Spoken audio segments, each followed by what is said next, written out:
그레고르가 벌레로 변한 이유. 대학 시절 프렌츠 카프카의 변신을 읽고 왜 그레고르가 벌레로 변했는가를 발표하는 과제가 있었다. 어느 날 아침 꿈에서 깨어났는데 한 마리의 흉측한 벌레로 변신한 자신의 모습을 발견한 그레고르의 이야기. 24살이던 나는 아무리 생각해도 그 이유를 알 수 없었다. 결국 나는 이렇게 발표했다. 이유는 없습니다.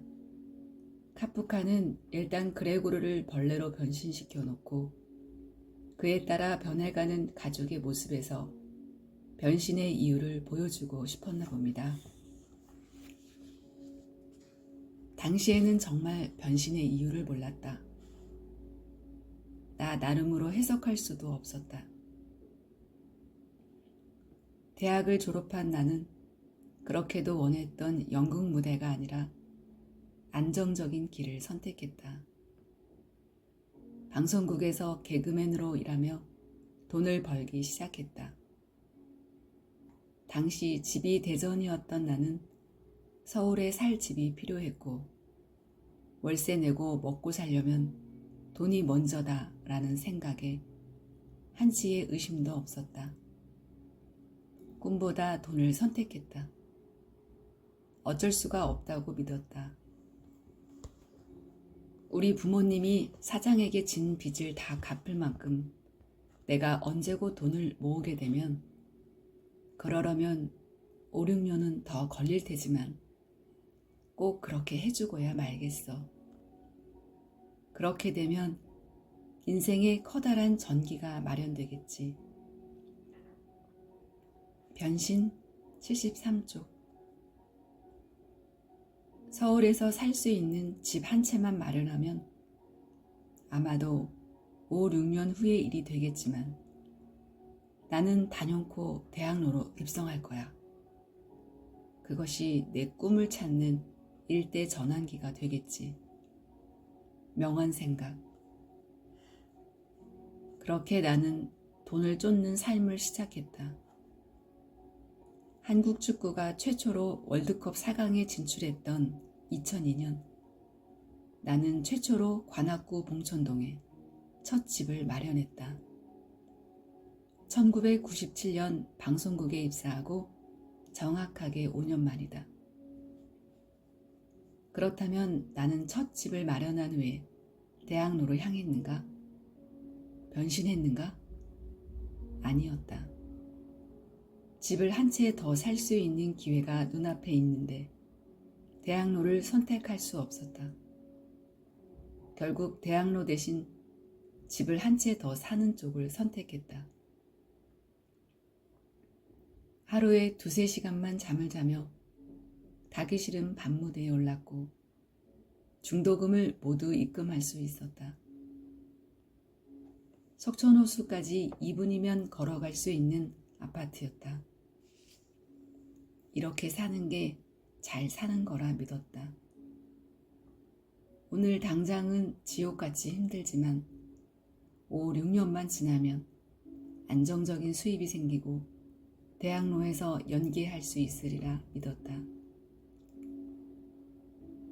변신이 출간되었던 1915년, 체코 사람들의 생각은 2024년 현재의 대한민국을 살아가는 사람들의 생각과 비슷하다.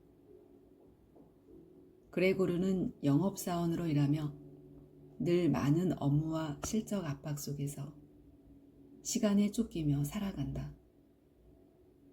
부모님과 여동생을 먹여 살려야 했기에 늘 돈을 쫓으며 살았다. 남보다 열심히 일했고 그래서 때로는 많은 돈을 집으로 가져와 가족들이 보는 앞에 놓으며 기뻐하기도 했다. 자신의 꿈이나 내적 자유를 추구하기보다 외부적인 경제 상황을 먼저 해결한 것. 금방 해낼 수 있으니 현재를 조금만 희생하자 마음먹은 것. 하지만 그렇게 미루다 보면 결국 죽음 앞에 갈 때까지 꿈은 뒷전으로 밀릴 수밖에 없다. 그걸 모른 채로 살아왔다.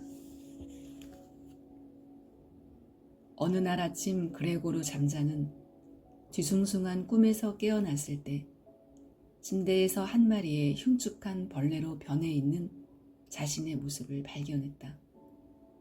변신 71쪽. 어느 날 새벽 고명화는 불안한 꿈에서 깨어나자 자신이 중환자실 침대 속에서 온 몸이 망가진 흉측한 환자로 변해 있는 것을 발견했다. 명한 생각. 그레고르에게 인생의 일대 전환기가 찾아왔다.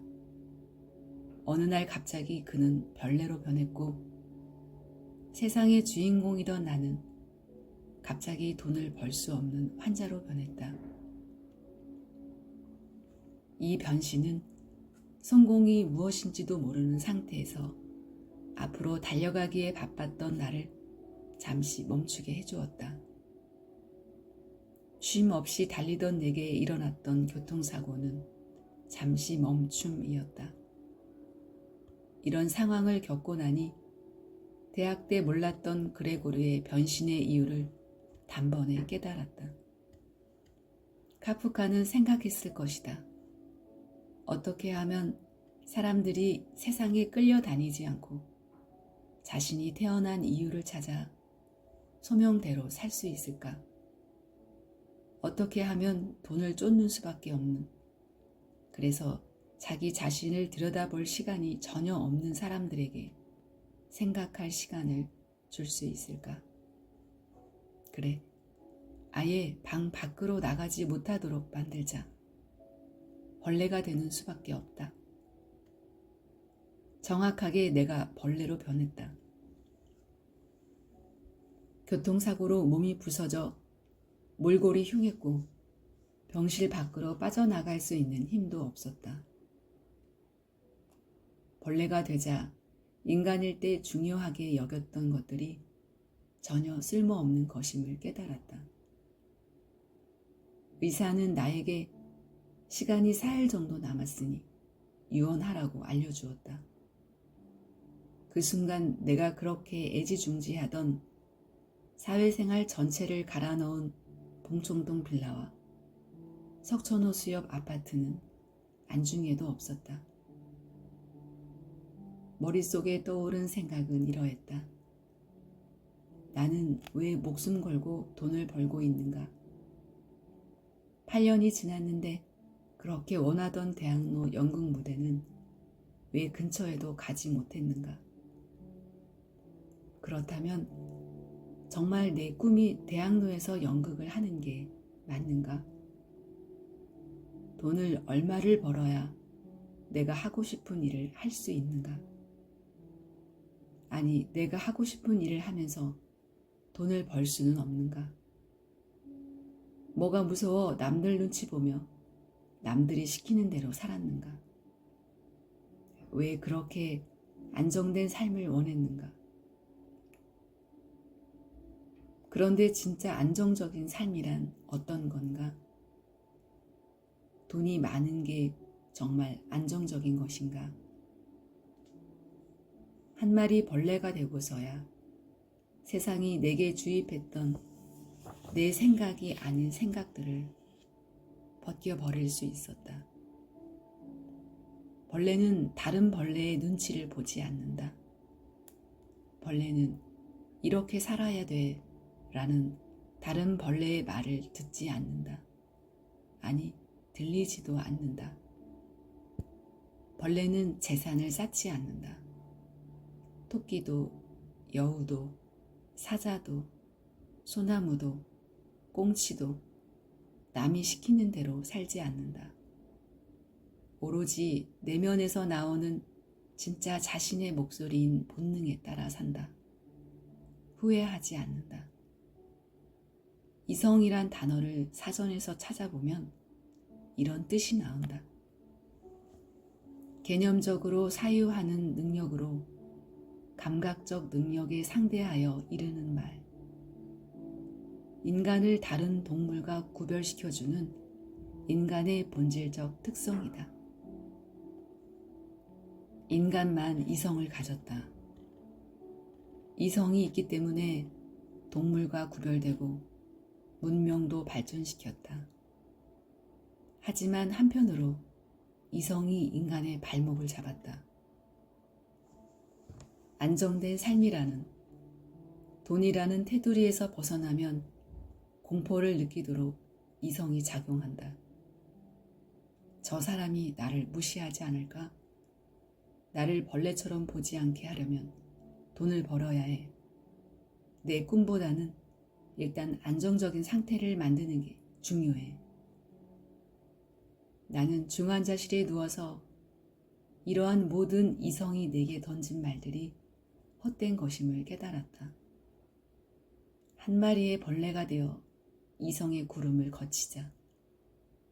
그동안 불가능하다고 믿었던 일들이 얼마든지 가능한 일이었음을 깨달았다. 한낱 벌레일지라도 자기 의지대로 산다면 그렇게 살지 않는 인간보다 낫다. 내가 변신을 읽은 후 한 줄로 요약한 문장이다.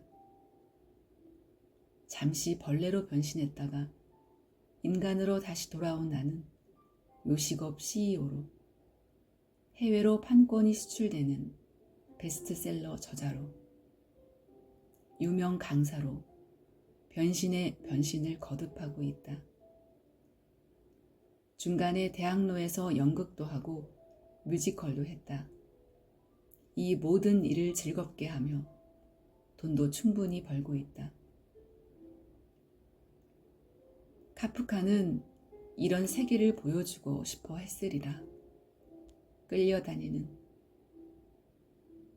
잠시도 멈출 수 없는 이성에 지배받는 불쌍한 인간들을 잠시 벌레로 변신시켜 자신을 돌아보게 만든 것이다. 내가 태어난 존재 이유로 살아야 한다. 누구의 간섭도 받으면 안 된다. 지금 이 순간은 이 책도 던져버리고 자기 자신의 목소리에 귀를 기울이자. 벌레가 되자. 벌레가 된 순간 인간의 말은 들리지 않는다. 오로지 내면의 나 자신과 대화하라. 진정 내가 원하는 삶이 보이고 들릴 것이다. 충분히 생각하고 자신과 대화한 후에 다시 인간으로 변신하라. 그리고 살아라.